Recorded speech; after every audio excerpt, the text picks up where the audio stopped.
Haleluya. Bavuze ngo ntibigishoboka, ariko Yesu arabishoboye. Kuva uwo munsi abantu bose baratangara, babonye Lazaro asubiye kugendagenda.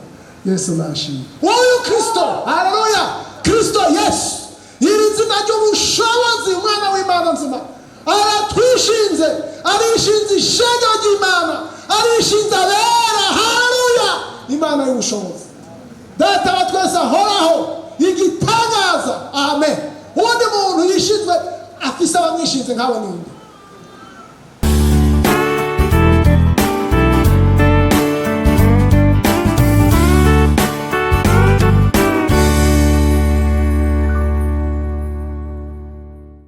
Igitabo ca Yobu igice ca 16. Yobu 16.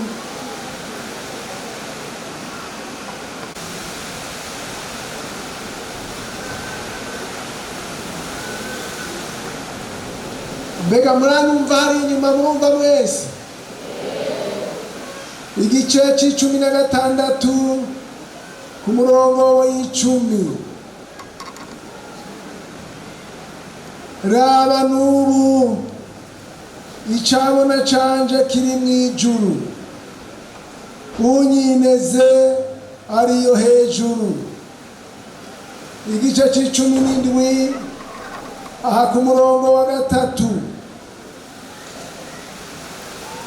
Reka mbere ku murongo wa mbere mu gice ca 17, ndacari mu gitabo ca Yobu.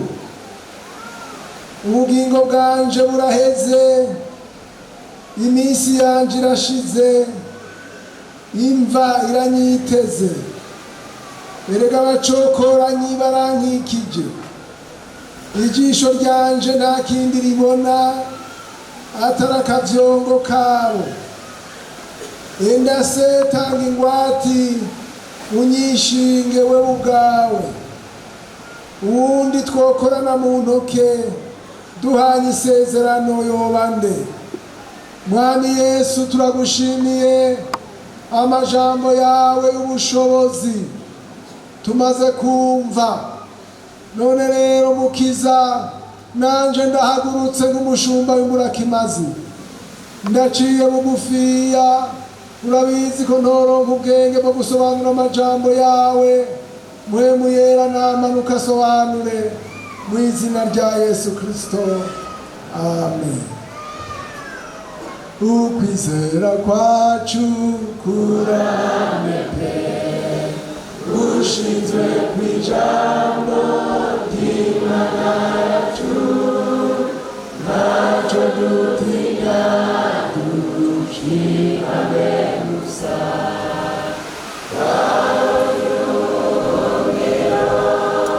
Uri Yesu, nutinye ntabyo ndi kumwe nawe, ndi Imana yawe nzokwama ngufasha, nzokwihomezi, nzogushikama, nzogufata ukuboko, ntacyo utinya. Inzira niyacana umuriro, uzabungana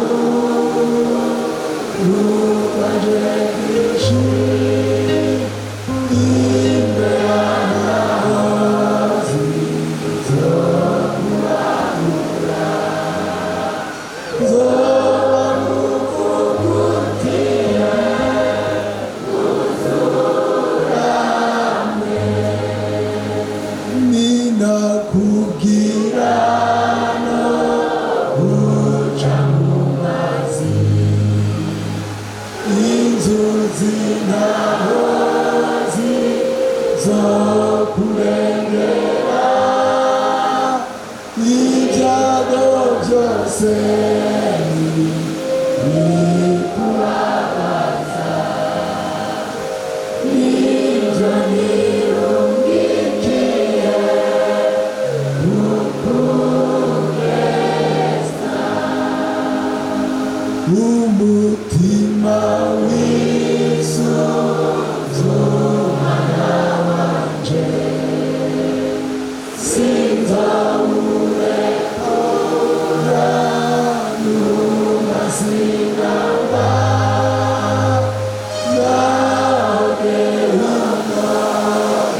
tumaze iminsi twumva ijambo ry'Imana. Uno munsi ni umunsi wo gusozera, kandi iri ni kanisa ritangura umwaka ngaha mu Cunamwe. Mwarashimye Imana, umuntu wese arasubije amaso inyuma arabona ivyo Imana yamukoreye arashima. Hari umuntu atashimye? None rero uno munsi umwe wese arafise ico asaba, siko? Turasomye hano Yobu yahuye n'ibintu bikomeye cane. Mbega hari umuntu arabigisha ko umugororotsi atageragezwa? Hari abantu babonye umuntu ageragejwe cyangwa ngo yaracumuye, ngo ni igihano c'Imana. Ntimuramwumva abantu mwena? Yobu yari umugororotsi mwiza. Turasoma ngo mu gihugu cy'Uzi hari umuntu w'iki, umugororotsi yitwa Yobu. Uwo muntu yari umuntu yubaha Imana akitandukanya n'ikibi, siko birivuga.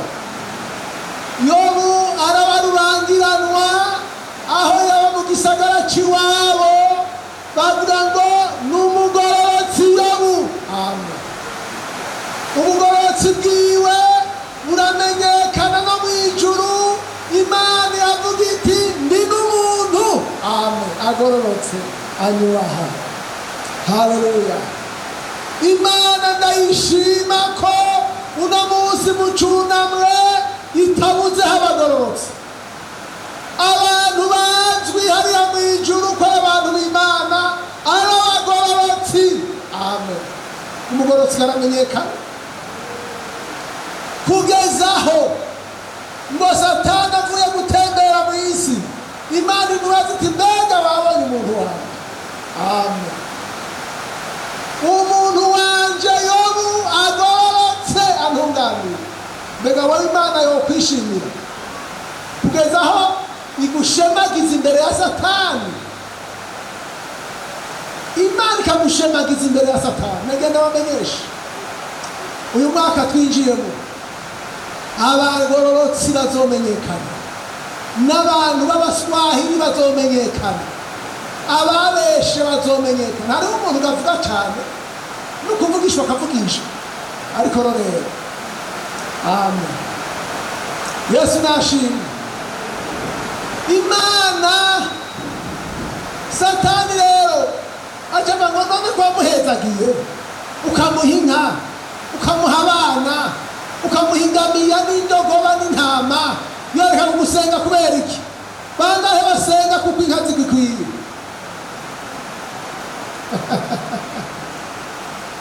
Imana yarize umutima wa Yobu. Kw'Imana ngenda babwira, mwarasenze Imana muri primaire, siko? Murasenga Imana muri segonderi, ndiko mvuga abantu banyu b'Ubujumbura. Murasenga Imana muri kaminuza, ntimwagwa. Murasenga Imana muri mu kazi ka leta, ntimwagwa. Ico nico kimenyekanisha umuntu w'Imana. Amen. Rega ari umuntu asenga kubera ibintu bigikwiye, Imana iti Shetani ndakurekuye, genda.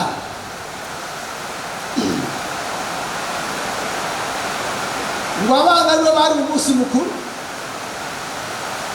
inzu barimo irahomvoka, bapfira rimwe, ingamiya byose bidatunze, haba igitero ngo kirabinyaga. Umuntu baratoroka ati Yobu byose biragize, biraheze. Yobu aca ati ndavuye mu nda ya mama, nambaye ubusa, nzosubira mu nda y'isi ataco ngizera, ataco nambaye, niyo yabitanze none iragize, na kare byari byayo. Amen. Hanyuma Satani barasubirayo gutembera, asanga yo baracagize nte, aracagororotse. Haleluya. Amen. Asanze bakigororotse, Imana iti wabonye ngene yagumye agororotse. Mbega abantu bo mu Cunamwe muzoguma mugororotse? amen. Ndagomba munyishure muzoguma mugororotse abantu mucunamwe, abafasoni muzoguma mugororotse, abashinga ntahe muzoguma mugororotse, atehe naho wanteye kumugesiza ataco ngizera, ataco ndamuhoye yagumye agororotse. Haleluya! Hari ibintu dutegerezwa kwemera imbere y'Imana mu ntango y'umwaka ko tuzoguma tugizera. Haleluya! Tuzoguma tugizera tugororotse. Haleluya! Satani ati kanubu hari ico ndagusaba, nyemerera, arakomeye ntagwaye, hamwe yogwara yoguheba. Imana iti navyo ndabikwemerera. Aca aramuruhere, ariyagaza, arava mu nzu arimuka, ntiyaragishobora kuba mu nzu, aja ngo aho bakuburira iki? Umwavu, ariharagura, akama ariko ariharaguza mu kintu c'ikijo. Umugore we aramwitegereza ati tuka Imana upfe. Umva kuri we yavuga ati iyo Mana ntashobora kumarira, iyo Mana yantwaye abana, iyo Mana yantwaye inka ikantwara vyose, yituke, tuka yituke. Arahinduka aramwitegereza, yo atewe wa mugore uvuze nk'umu bagore biki bibipfapfa. Umugore agati usigaye unukira, amuta ku mwavu. Hanyuma abagenzi nabo barashika, abagenzi basenganye, abagenzi baririmbanye akaririmbo, abagenzi baranye mu makesha, abagenzi bapfukamanye bati no, bati waracumuye, waracumuye. Nta muntu yoshirwa n'icyo atacumuye. Ati sinacumuye, ati wanguha waracumuye. Nivyari bigoye. Bose umwe akaza akavuga, uwundi akavuga, uwundi akavuga, uwundi akavuga. Yohana ati bene data, icabona canje. Haleluya! Kiri hehe? Kiri mw'ijuru. Kandi uriya niwagize, niwanyineze. Turafise ico tugomba gusaba. Yobu aragera ahantu bose bamutaye, arabarira Imana ati Mana, amen, Mana nuze wewe nyene. Haleluya! Wemere kutanga ingwati, unyishinge. Amen. Umpa ukuboko unyishinge. Eraba nta kindi numva atariki, atari akavyongo k'abantu. Abagenzi bariko baraduka, kandi urabona ngomba mpere sinkibaho. Aca aramubwira ati nyaruka, abwira Imana ati ngo, ati mu kuboko uvuge wemere kugizera, unyishinze, wemere kunyishinze wewe gusa. Amen. Abo bose bagomba bwe ko bampevye, ariko wewe ugire unyishinge, wemere kuntangiye iki? Ingwati. Amen. Unyishinge muri aho ngeze, uko bimeze uku uvuga kugizera, unyishinge. Amen. Hariya mu gice c'13 ku murongo wa 15 yari yaravuze ati mu Kirundi wasobanuye nabi. Yagize ngo mu Kirundi yagize ngo rabigira inyici, ntacyo nigizera, ntacyo ncizereye, ntacyo nkiziga, niraheze. Ariko si uko basobanura neza, basobanura ngo naho Imana yonyica nzoyizigira, nzoguma ndayizigira. Amen. Ntangira ingwate rero, unyishinge. Amen. Nta wundi yonka ukuboko, nta muntu akimana ukuboko. Wowe kumpe Mana. Haleluya!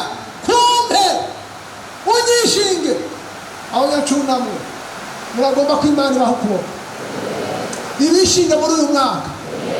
Bangahe bagomba ko Imana ibishinge? Haleluya! Igatanga ingwati. Mbega ingwati murazi ico arico? Mu Gifaransa bavyita hypothèque. Ahantu hayi umushinga ntahe, nkavuga ntibirango urazi kunkuru, none jewe ntibonyemera kumpa ideni. ariko we baravye ko ufise umushahara wonyishinga vyokuru avyemeye bikananira kuri hasi babafata niwe bafata baramukata ku ngufu kuko yarahagaze ati ndagizeni ndamwishinze kw'iri deni. Haleluya. muri bya bindi bagirente akwishinge, muri bya bindi ndabizi bikomeye akwishinge. Abantu hari ibintu byinshi, hariyo n'amosozi menshi ahantu ngaha, hari ibintu byinshi, hariyo n'amosozi menshi no ngaha, hariyo abandi ibintu byinshi n'amosozi menshi, na hariya na hariya na hariya abantu byarabananiye. Amen. Ariko muri uyu mwaka dutambuye, Imana iduha ukuboko igire itwishime. Haleluya. Yesu arusha abami bose kudukunda, arusha ukw'abavandimwe bakundana, nabo dukunda bose boduharuruka cyane, mwenaho yohemukira abakunda. Iki gihe cy'ubugingo budashira, sukumenya Yesu wacu adukunda. Hamwe twari tuzimiye, yaturambeye nk'intama, araduha atuzana imuhira. Hari ingingo Yobu yari yafashe, ica nzoguma ndayizigiye. Haleluya. Mbega abantu b'Imana twofata iyo ngingo, mbega Imana irakwica ikakuzura. Amen.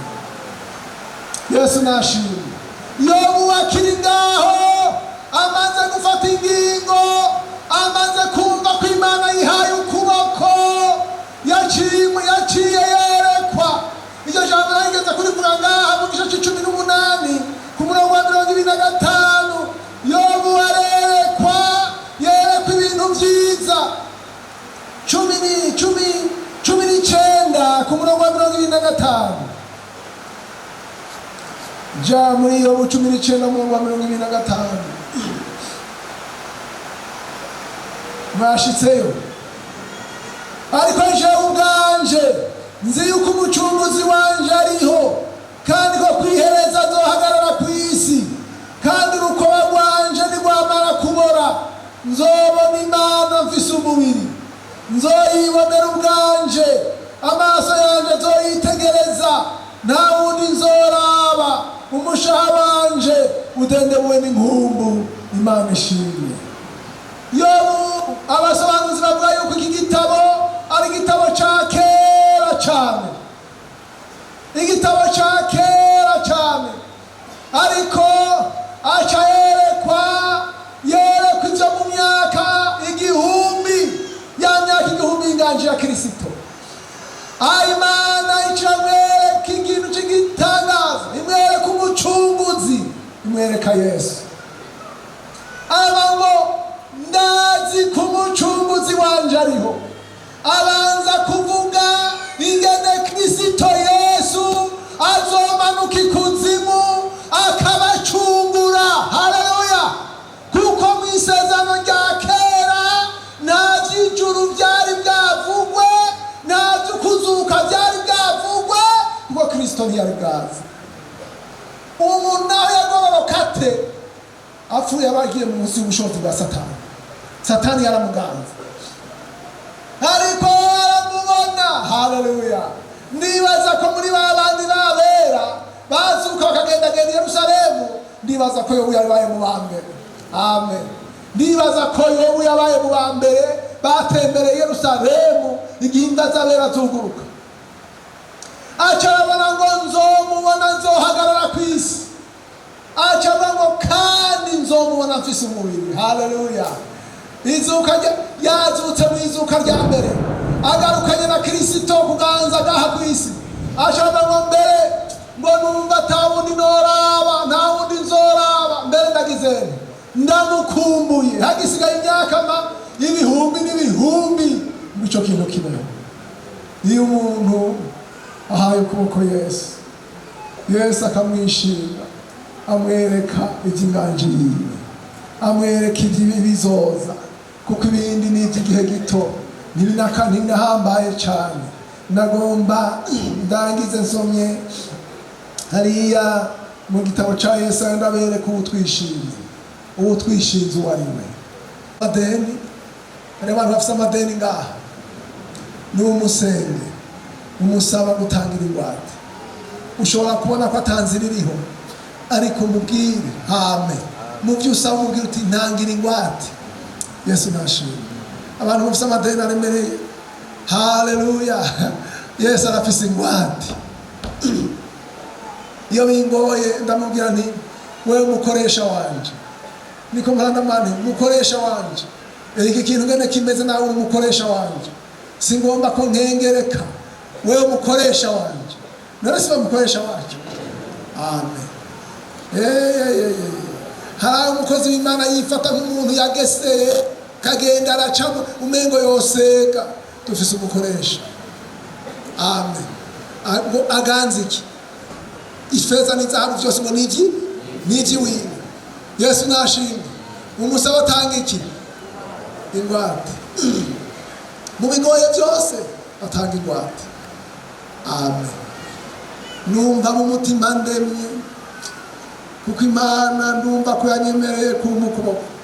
Haleluya. Amen. Muri uyu mwaka numva ndemye, Yesu Kristo ni watwishinze. Amen. Kandi turi mu ishengero rya Kristo, ni turi mu idini, turi mu ishengero rya Kristo, kuko ishengero rya Kristo n'umubiri wiwe. Yavuze ngo azoryubaka, haleluya, ngo arimatishe ku gitanda, azobishobora. Haleluya. Turiko turinjira mu gihe cy'idini rya Kristo, turiko turinjira mu gihe cy'idini rifatikanije na politiki, turiko turinjira mu gihe kibi gikomeye, ariko Kristo yavuze ngo amarembo y'ikuzimu ntazobishobora. Amen. Yesu nashimwe. Reka ndangirize harya rero Yesaya ca gice c'icenda. Umwami wacu Yesu niwe tamburira ishengero yaremye mu mazi n'ijambo yazanye mw'isi yacu no kutukiza tumube ishengero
haleluya. Iyo murutse byo mu ijuru urabona ko Yobu yaciye abona inganji ya Kristo ari mu bikomeye. Imana iramwishyura iramusubizamo, haleluya, kuko nawe yayiteye iteka. Ngaha abakora mu biro muzobona yuko ubwizigirwa ari ikintu kizimvye, ikintu kizimvye. Muzobona ko abantu b'Imana naho kumanura Imana izokuduza, kuko ubwizigirwa ni diplome itangwa n'Imana isumba ibindi. Abizigirwa baribukwa, bagahabwa ijambo. Ubwizigirwa ni ikintu gikomeye. Ubwizigirwa, umuntu umwizigirwa araronderwa agakena. Kera bavuze bati umupentekote bamushize ahantu bagatuye turabitwa atazokwiba, siko? None rero murabona Yobu, amen, Imana ntiyamuhevye. Muzorabe hariya mu gice ca 42 yaramusubije ibintu byose, amen. Kandi wa mugore ntiyamwirukanye. Bibiliya ntitubwira ngo yarongoye uwundi. Sinzi ko murabibona. Imana ishimwe. Yaramye ati geragezwa n'igi wanje, siko? Bamumenya amageragezwa ko mutayasangiye n'umwana.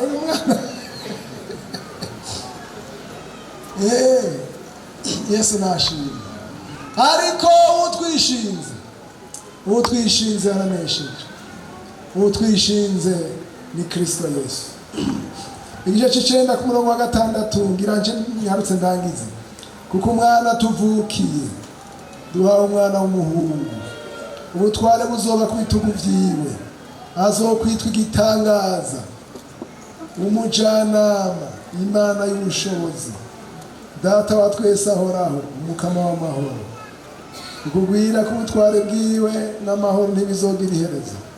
Ingoma ya Dawidi no ku bwami bwiwe ibukomeze, ibushigikize, guca imanza zibereye no kugororoka, uhereye none ugashitsa ibihe byose. Umwete uhoraho nyir'ingabo uzoshitsa ibyo. Imana ishimwe. Twahawe utwishinze yitwa igitangaza, ukaba ukeneye igitangaza, haleluya, umuha ukuboko akwemereye kukwishinga. Ndagomba yuko uyu mwaka Imana niba hazoba hakenewe igitangaza, unyishinze yitwa igitangaza, amen. Wewe uravuga ngo byarananiranye ntibishoboka, nta n'umuntu arabishinga kw'intahe, ariko nagenda kwibutse ko ukwishinze ni Imana y'igitangaza, ni igitangaza. Wewe uravuga uti iby'iwanje sinumva ingene nobigenza, ariko ukwishinze araca bugufi gose, akakubera umukonseye, akakubera umujenama, akakugira inama. Abakeneye inama muri ino mwaka, Kristo ni wakwishinze, yaremeye kukugira inama. Yitwa Imana y'ubushobozi. Mbega ari Imana zitagira ubushobozi? Arabishoboye. Yitwa Imana y'iki? Y'ubushobozi, amen. Data wa twese agize ntazopfa, amen. Ba data bo mw'isi barapfa, ariko wewe ahoraho. Nagenda babwire ko hari ibintu byinshi twabuze, ari twebwe twavyimye. Imana uyifatira mu ijambo ryayo, Imana uyifatira mu masezerano yayo, kuko handitswe ngo mu masezerano yose y'Imana niho hariyo egome, amen. Amasezerano y'Imana ni nka bya bindi mu gifaransa bita amadeklerwa. Mwabyumvise? Imana yaramaze gusinya, amen. Ivuze ngo n'umujenama yaramaze kuvyemeza nka perezida w'igihugu asinyiye ikintu, wewe ukakimenya, n'uburenganzira bwawe, siko none? N'uburenganzira bwawe. Amasezerano y'Imana n'uburenganzira bwacu. none twebwe twarimye ibintu. Amen. Aho ibintu byose muri Bibiliya hari amasezerano arenga ibihumbi 7,400. Ayo masezerano yose ni egome. Ni ibintu umuperezida w'ubwami bwo mwijuru yamaze kugira. Yarasimbiye. Wewe gusa niwo uvyima, hariho umwana atamenya ko mwabona wa wundi yaguma muhira. Ntiyarazi kujya shuri n'uvye yoyirya. Ntiyarazi uko n'agahene yokarya. Ntiyarazi yuko n'agasuguru nigeze asaba ikintu na kimwe, yifata nk'umuntu w'umuja kandi ari nye n'ibintu. Aza afyura umuntu yangaye yatwaye. None rero ngo cakigaba ngo bakibage yashuye. Yari yitwika. Hanyuma se ati wewe none gamuhungu. Hari cyo wasabye nakwimye. Ntiwarutse ko ni kwawe ni wayo abantu brema. Abantu bakagesera kandi ibintu byo kwa kumana bikabura n'ababirya. Bikagaruka kurya baguye ba. None sibyo. Mwana bakisaba bakakanya ngo bamwakiriye mu ishengero maravugishwa mureka avugishwe. Wewe barabisambaye. Waravuga ngo nawe afise ibyo yeretswe ga.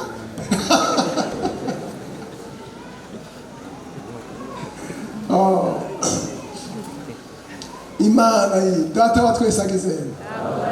Hari umuntu asaba minerval Imana ukamenya mbega mana none jenze ogira ntoya yibwira uti wewe wavuze kuri data. Amen. None urabuze minerval. Aho minerval wayibuze. Wewe ukarara umunyu ukareka Imana. Harahikwiye ukuraza kwifise intumbero yayo. Mugo umenye ko ari papa. Imana yacu igizera.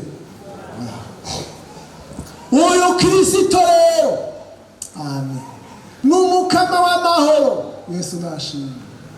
Niwe Dawidi ukuri kandi niwe Salomo ukuri. Akora igikorwa cyo kugwana akakwigarurira wese hanyuma agaca aguha amahoro aho yigaruriye hose haca yima Salomo umwami w'amahoro. Amen. Murazi ko Salomo atigeze agwana intambara ni mureka gwanesha aneshe bya bindi byose azoca amahoro yiganza muri wewe. Amen. Murabizi uko kwigishwa banyegeye bari mu cyumba banyegeye ngo bagiye bamubona aca mu gisika arinjira aca baramutsa shalom shalom. Amen. Shalom ijambo ry'Igiheburayo risobanura amahoro n'amagara meza. Arabaramutsa amahoro n'amagara meza. Ndifuza kuno munsi haleluya Imana yo kuramutsa shalom. Abantu mwagwaye imyaka myinshi Yesu akaguha ukuboko akakwishinga kuko kwiye kurimo shalom amahoro n'amagara meza. Yesu nashimwe.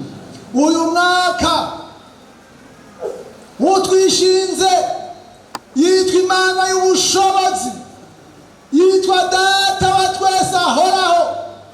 Hajya mu isanzwe ugiye gusoma mu itanguriro mu gihe uraye bavuze umugabo canke serugo umugabo nukuvuga isoko y'ibintu byose. Isoko data nuko isoko y'ibintu byose. Amen. None rero niwe soko y'ibintu byose data wa twese agize ahoraho. Amen. Mbega aha mwemwe yumvira yuko tudafise papa iyi ibintu bigwaye nabi mu nzu umwana ntumubaze umwana wanje babango minerval ngo bikagira ati papa ariho ugira umwana hari wana afise wowe utahaga mu nikurya ntabwo ndafise ati papa sari hari ntabwo ngo umunsi niturya ntibibaho. Kuko arafise ni wewe uramene ku mutwe wiyumvira rasizova mugabo umwana ntacyo bimutwaye ko arafise ni. Yesu twahawe ni data wa twese agize ahoraho. Amen. Aragusanga uryamye wazazaniwe akakugira inama. Amen. Yesu nashimwe. Uyu mwaka aho kwishinze yitwa nde? Imana y'ubushobozi. Haleluya. Amen. Haleluya. Uwo kwishinze Imana y'iki y'ubushobozi igitangaza. amen. Umukama w'amahoro, amahoro ni ikintu kizimvye. Mu isi yose barafise ubwoba, abakuru bakomeye ku isi bariko baribaza bati intambara ya Putine na Ukraine izogenda gute.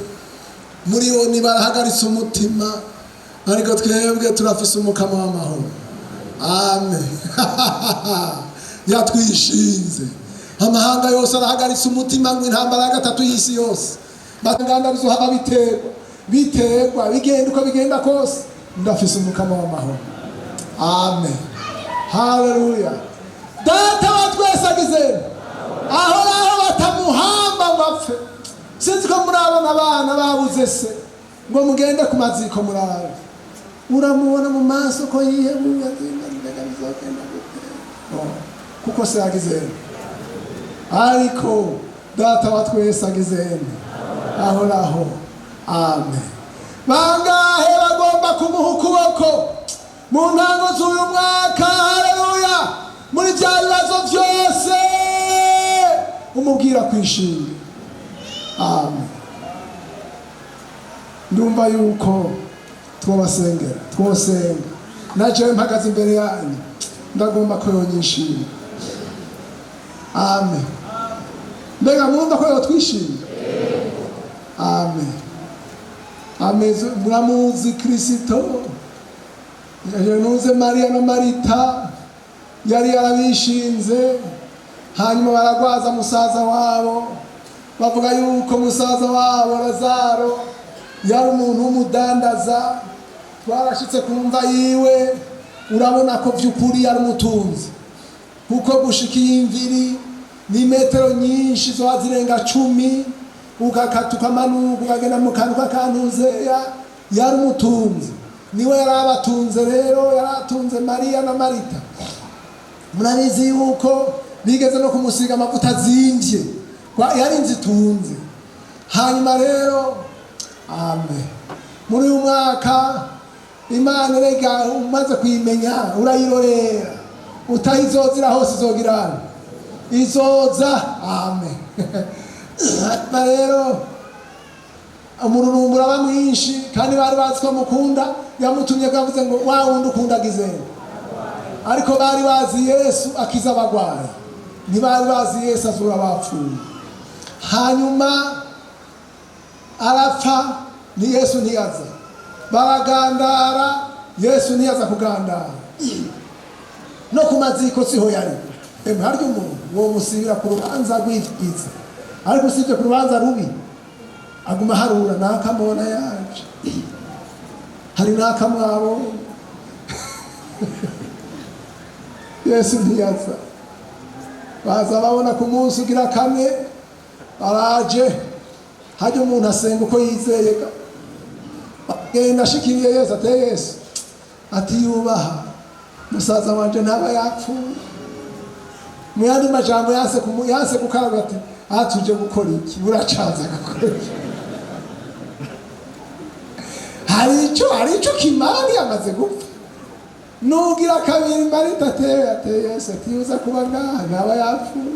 Yesu ati niwizera urabona ubwiza bw'Imana, nawe nabo ati nimutwereka we, ati nyereka bamwamutaye. Ico kinuri nico mu Kirundo ni bavango bagiye kumuta uwapfuye. Hanyuma rero bagira bati yamagaze kiwe terengara amaze kunuka. Yesu ati Lazaro, zuka. Ajabona arahagurutse araduka, onyiyumva yaraduzaga mu kuzimu kure, hariya kure. Amen. Yes, hari ibyo ubona nk'ingwe ngo byaraheze, byaraboze. Amen. Ariko Yesu n'ubuntu umuremyi. Kwa muganga bashobora kukubarira bati karabaye wewe genda urindire gupfa, ariko Yesu n'umuremyi, aracarema. Ukwishinze yitwa nde? Umuremyi. Arafise pièce de rechange, arafise ibyo asubiriza, agasubiriza imvi akabisubiriza irindi. Mu isi barafise ibintu bagira bakagukuramo ifi bakagutera irindi. Muri mu bya Yohana haranditse ngo muri iyo minsi y'iherezo ngo bazodandaza imibiri y'abantu. None ntibayidandaza, badandaza ifi ugasanga ariko nk'imiliyoni 250 y'amarundi. Bangahe bayafise ngaho? Ariko Imana yari gusubiriza ku muntu. Amen. Utabanje kuja kuyitegwa naho nyene bakazorindira bakaraba ko muhuje intuzi ibintu byinshi, nabo uri guteruka mara imyaka utagenda mwibarabara ry'intuzi. Amen. Yitwa Umuremyi. Haleluya. Bavuze ngo ntibigishoboka, ariko Yesu arabishoboye. Kuva uwo munsi abantu bose baratangara babonye Lazaro asubiye kugenda. Yesu nashimwe. Uyu Kristo, haleluya, Kristo Yesu, iri zina ry'ubushobozi, umwana w'Imana nzima, aratwishinze, arishinze ishega ry'Imana, arishinze abera. Haleluya, Imana y'ubushobozi, data wa twese ahoraho, igitangaza. Amen. Undi muntu yishinzwe afise abamwishinze nkawe ninde? Yego bwira umuntu naho yobande uno munsi naho bavuga bati kandi y'imwaro ifise zaronke dostarine nizo gucungera, ntivyongana n'umwami wacu byo gucungera bigasanga mu gitondo wacikanye mwitiro. Niwe siko? Amen. Haleluya. Ducuzwa n'ugizente Umuremyi aracarema. Haleluya. Wamwizera nk'uko Bibiliya ivuga wabona ibitangaza muri uyu mwaka.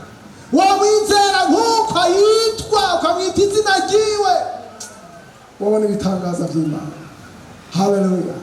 Mwibuke Yobu, numwibuke Aburahamu ageze ahantu agatangura gukekeranya, Imana iciraza mu gice c'10 iramubwira ngo ni jewe Imana ishobora byose. Amen. Uhora ugendera imbere yanje kandi utungane rwose. Amen. Amaze kuvyizera mu gice c'18 azabona abamarayika baraje batatu mu mwizere. Haleluya. Uyu niwe twizeye. Kristo Yesu. None rero tugomba dusenge. Amen. Yenda se tanga ingwati unyishimye, nta wundi twosezerana duhanye ukuboko atari wewe. Amen. Dawidi yari amwe ngo nta wundi, aravuga hepfo aravuga ngo nta wundi mfise mw'isi no mw'ijuru, nta wundi mfise atari wewe. Mu buryo bw'inkebundo kumusezeranye n'Imana uyihaye iki? Ukuboko. Kandi uhaguruke uri kuravuga bimwe by'iwawe, ubidondagure. Muhaguruke muri uyu mwaka dusaba Imana itwishinge, iduhe ukuboko. Haleluya. Bangahe bagomba guhaguruka aho muri? Ndasabye abakozi b'Imana baze begera ino dusengera ishengero, itwi igishinge. Muhaguruke shengero. Haleluya.